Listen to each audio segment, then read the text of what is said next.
দাদা ভাই দাঁড়াও একটু। দাদু, তুমি ডাকার আর সময় পেলে না। আমরা একটু বাইরে যাচ্ছিলাম আর দিলে তো পেছন থেকে ডাক দিয়ে যাত্রাটা নষ্ট করে। হ্যাঁ বলো, কি বলবা? দাদা ভাই আমার কিছু টাকা লাগবো। তোমার এই বুড়ো বয়সে টাকা লাগবে কেন? আর তাছাড়া তোমার যা লাগে তা সব তো আমরা এনেই দিই। দাদা ভাই আমারও তো মাঝে মাঝে বাইরে যাইতে হয়, চা পান খাই। আমারও তো একটা বন্ধু সার্কেল আছে, ওরাই বিল ঠিল দেয়। আমারও তো ইচ্ছে করে মাঝে মাঝে বিল দিতে, কিন্তু আমার কাছে তো টাকা থাকে না। সব সময় ওদের কাছ থেকে খেতে আমার একটু লজ্জা করে। বুড়ো বয়সে তোমার যত কর্মকাণ্ড, আসলে তোমাদের মতো বুড়ো মানুষদেরকে নিয়েই যত মুশকিল। তোমরা খারকা না খাটকা। ম্যাডাম,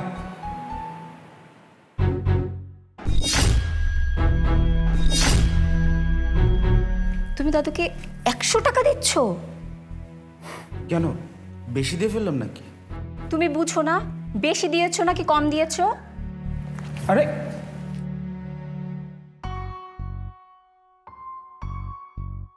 দাদু, এই 10,000 টাকা ধরেন,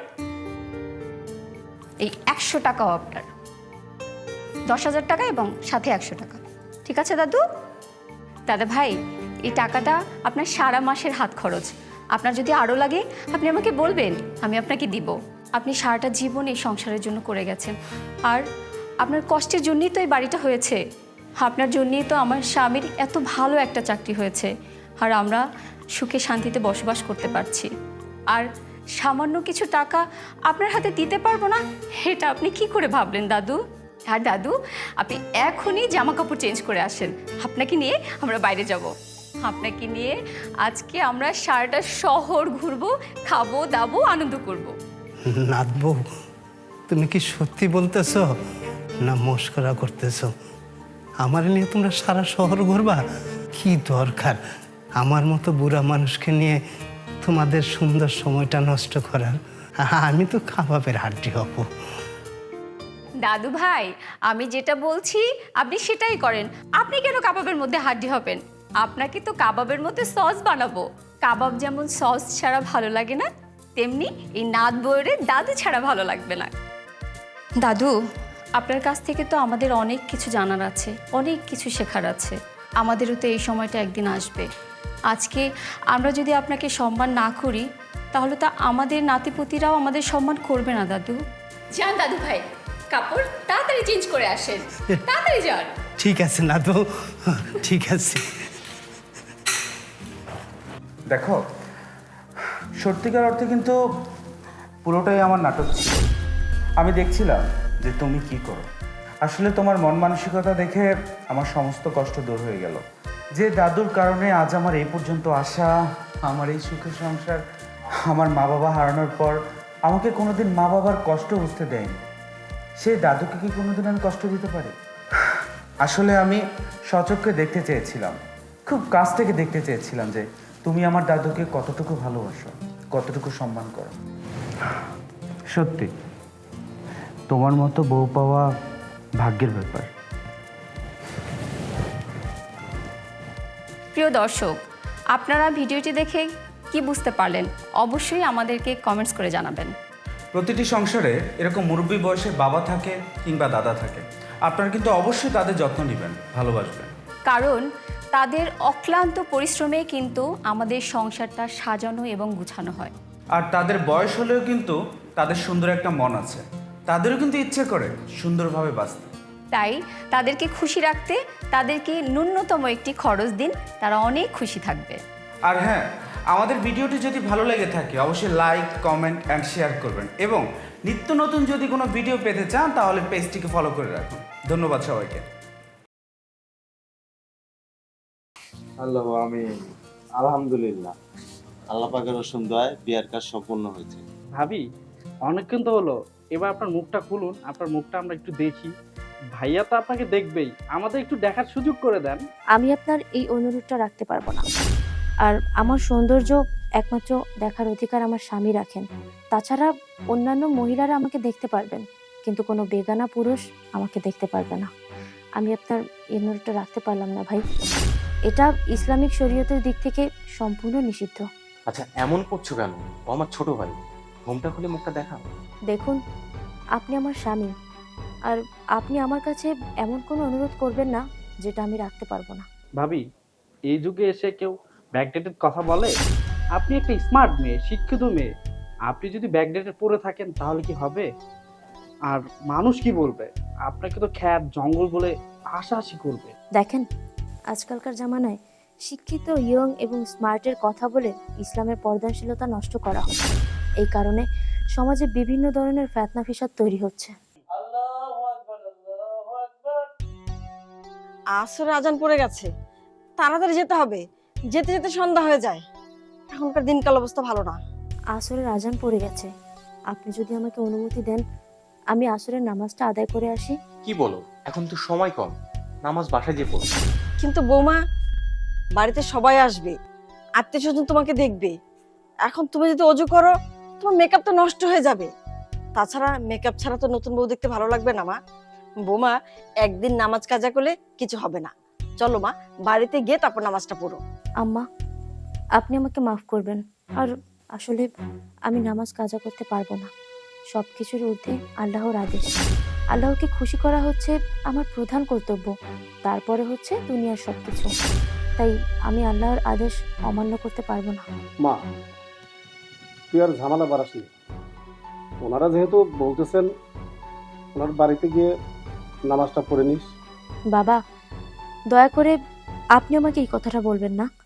আচ্ছা, আমি আপনাদেরকে একটা কথা বলি, আপনারা যে আজকে আমাকে সহি সালামত আপনাদের বাসায় নিয়ে যাবেন, এর কোনো গ্যারান্টি আছে?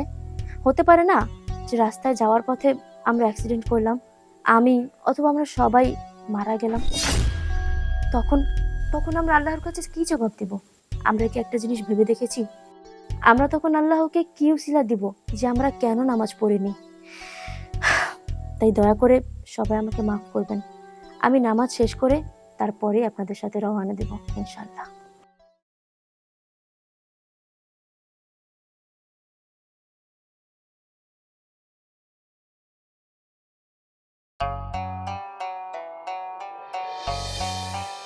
বিআই সাহেব, আপনি একটু দেখেন না বৌমার নামাজটা শেষ হলো কিনা, দেরি হয়ে যাচ্ছে আমাদের। আচ্ছা ঠিক আছে, আমি দেখতেছি।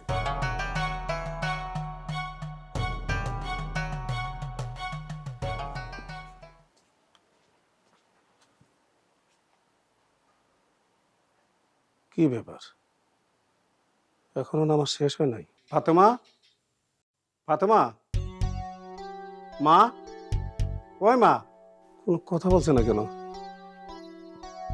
মা, ই আল্লাহ, এ কি? মা, ওই মা, ফাতেমা, ফাতেমা, ফাতেমা, তুই কথা কর না কে মা? ও মা, তুই কথা কর না কে মা? কথা কর না কে? ই আল্লাহ, কি হয়ে গেল? আমার মা কথা কর না কে? ওই মা, একটা কথা কো আমার লোকে মা, একটা কথা কো। আমার কি হয়েছে? বিয়াই বাবা, আমার ভাই আমার ছেড়ে চলে গেছে। মারে, তুই ঠিকই বলছিলি রে মা, মানুষের হায়াত মতের কোনো গ্যারান্টি নাই। আমি একটা জিনিস বুঝলাম যে আল্লাহ তাআলা সঠিক পাত্রী হিসেবে তোকে কবুল করেছেন, যার জন্য এরকম মৃত্যুটা আল্লাহ তাআলা তোকে দিয়েছেন। নামাজের শেষ অবস্থায় মৃত্যুবরণ করা কয়জনের ভাগ্যে হয় না রে। আমার মনে কোনো কষ্ট নাই, তোর হয়তো আমি পাইলাম না, কিন্তু আল্লাহ তাআলা তোকে তো কবুল করে নিয়েছেন। আমার কোনো আফসোস নেই, আমার কোনো আফসোস নেই। আল্লাহ আল্লাহ তোর মৃত্যুটা এত সুন্দর করে দিয়েছেন। আমি আমি এই মনে সান্ত্বনা দিব যে তুই আসল বিষয়টা উপলব্ধি করতে পেরেছিস। আল্লাহ তোকে জান্নাত দান করবেন।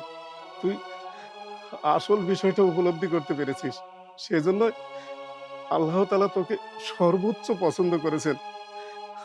আমি দোয়া করি আল্লাহ তাআলা তোকে জান্নাতবাসী করুন, আল্লাহ তাআলা তোকে জান্নাতবাসী করুন। বাবা, আপনি ঠিকই বলেছেন।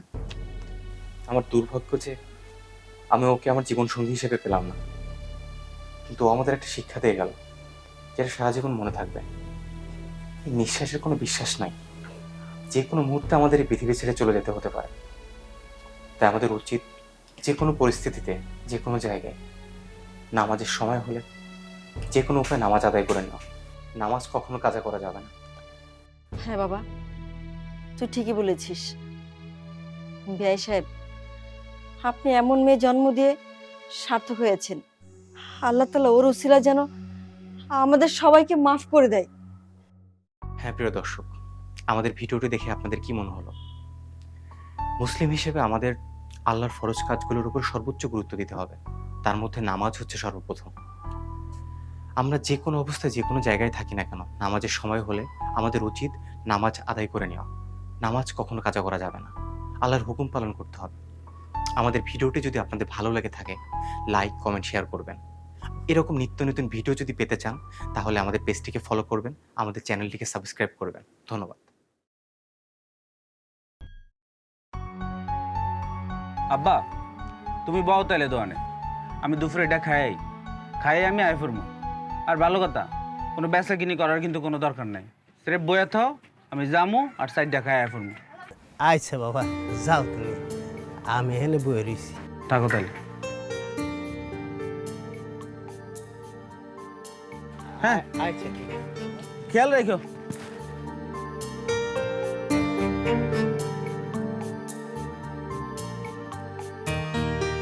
তারপর তোর দিনকাল কেমন যাচ্ছে?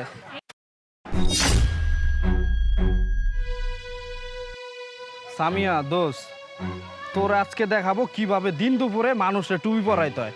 চল দোকানে চল, আয়।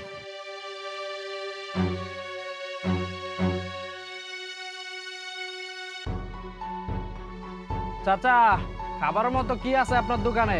বাবা দেখো না, রুটি কলা অনেক কিছুতে আছে। বাবা আমি তো অন্ধ মানুষ, আমি তো দোকানদারি করি না, দোকানদারি করে আমার পোলায়। ও বাইতে খাইতে গেছে, আমারে বহায় রেখে গেছে। চাচা, আপনি কোনো চিন্তা করেন না, আমরা যা যা খামু সব কিছু হিসাব মতো আপনার বুঝ যা দাম দিয়ে যাবো। আচ্ছা ঠিক আছে, খাও বাবা, তোমাকে প্রতি আমার বিশ্বাস আছে, খাও।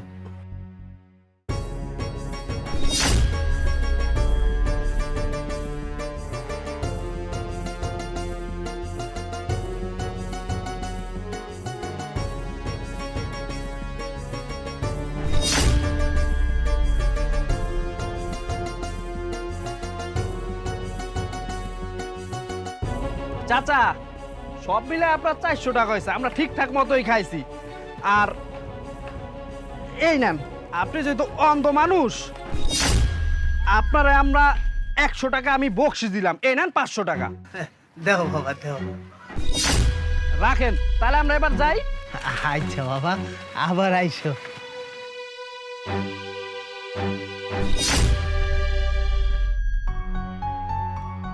আব্বা, কোনো কাস্টমার আসছিল? আরে বাবা, দুজন ভালো কাস্টমার ছিল, খুবই বিশ্বস্ত। ওরা খাইয়া লইয়া টাকা ঠিক মতো দিয়ে গেছে। ওগো 400 টাকা বিল হইছে, 100 টাকা বকশিস আমার দিয়ে গেছে, আর 500 টাকার একটা নোট দিয়ে গেছে। খুবই বিশ্বস্ত। এই যে টাকা দেখ, এই যে বাবা টাকা। আব্বা, তুমি এটা কি করলা কও দেখি? তোমারে কইছিলাম যে বেচা কিনি করার দরকার নেই। আরে ওরা তো তোমার টুপি পরাই দিয়ে গেল গিয়া। টুপি পরে দিয়ে গেছে মানে আমি কিছু বুঝলাম না।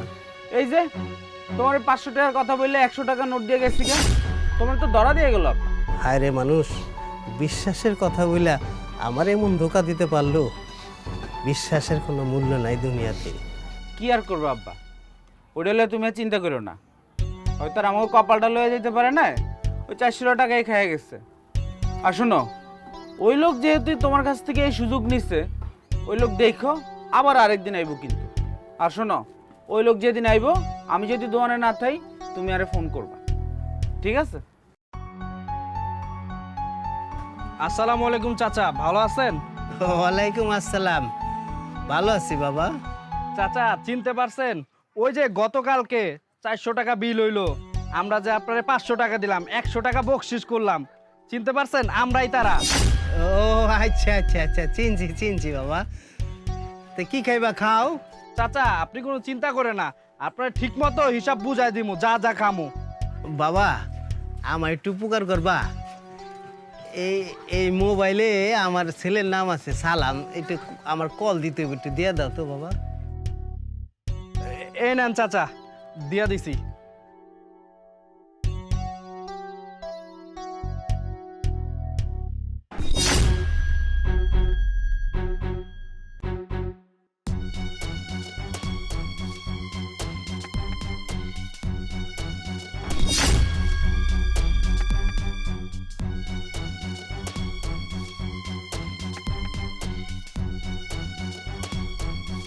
চাচা আমরা খাইছি আর কিছু জিনিস নিয়েছি, আপনার আজকে বিল হয়েছে 450 টাকা। আপনি তো অন্ধ মানুষ, মায়া লাগে। এই নেন চাচা, আজকেও আপনার 50 টাকা বকশিস দিলাম। ঠিক আছে চাচা, আসি। দাঁড়ান। ওই মিয়া, কয় টাকা দিচ্ছেন আপনি? আরে পোশাক আশাক দেখে তো ভালো করে পোলা পাইনি মনে হয়। বন্ডামি কতদিন ধরে শুরু করছেন? গতকালকেও 400 টাকার মাল খেয়া আব্বারে 500 টাকা নোট দিবেন কে 100 টাকা নোট দিয়ে চলে গেছে। আজকেও 450 টাকা জিনিস কিনা 50 টাকা নোট দিয়ে গেছে। এটা কি 500 টাকার নোট মিয়া? ভদ্রতা শিখেন না এখনো? এই ধান্দামি কতদিন ধরে শুরু করছে? আপনাদের ভিতর কি কোনো বিবেক আছে? কোনো বিবেকবান মানুষ থাকলে একজন অন্ধ ব্যক্তির লগে এরকম করতে পারে না। আরে ভাই সামান্য 50 টাকা লোভই সামলাইতে পারতেছেন না। আরে ভাই এই ছোট দোয়ানটা দিয়ে সারাদিন বেচে কেনার পরে 300 থেকে 400 টাকা লাভ, ওই টিয়া দিয়ে আমাকে সংসার চলে। আর আপনারা আইসে যদি 400-500 টাকার মাল লয়ে যান, আমরা চলবো কেমনি? আরে ভাই আমার কাছে 400 টাকা তো 4 লাখ টাকার সমান। কোন তো দেখি কিসের অভাবে আপনারা এরকম করতেছেন? আপনি ওকে টাকা পয়সার অভাব আছে একবার কোন তো। আর আমি যদি অন সমাজের মানুষ ডাইকে আমনে করে জুতা পিটা করে আপনাকে মুখোশটা খুলে দেই, তখন কেমন লাগে? আরে ভাই আপনারা তো মুসলিম, আইজ বাদে কাল তো ঠিকই মরবেন। এই যে গরিবের টাকাটি মাইরা খাইলেন, হাসরের ময়দানে আল্লাহর কাছে কি জবাবটা দিবেন কন দেহি? আপনার এই অফুকামের ফল কিন্তু আল্লাহ আপনার এই দুনিয়া তো দিয়ে যাইতে পারে।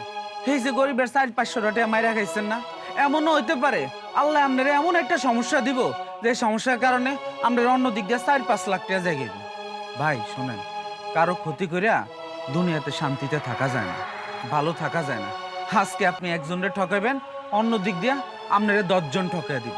একটা কথা মনে রাখবেন ভাই, এই যে মানুষের ক্ষতি করতেছেন না, মানুষের আর হক মাইরা খাইতেছেন না, আল্লাহ আপনারে এই দুনিয়াতে তো শাস্তি দিবই, ওই মইরা গেলে হাসরের ময়দানের সর্বোচ্চ শাস্তিটা আল্লাহ আপনার করে দিব।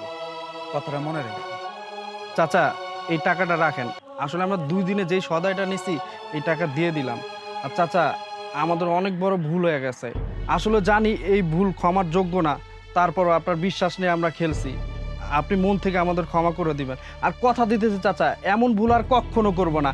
আর আজকের পর থেকে আমরা দিনের পথে আর আল্লাহর পথে চলার চেষ্টা করব।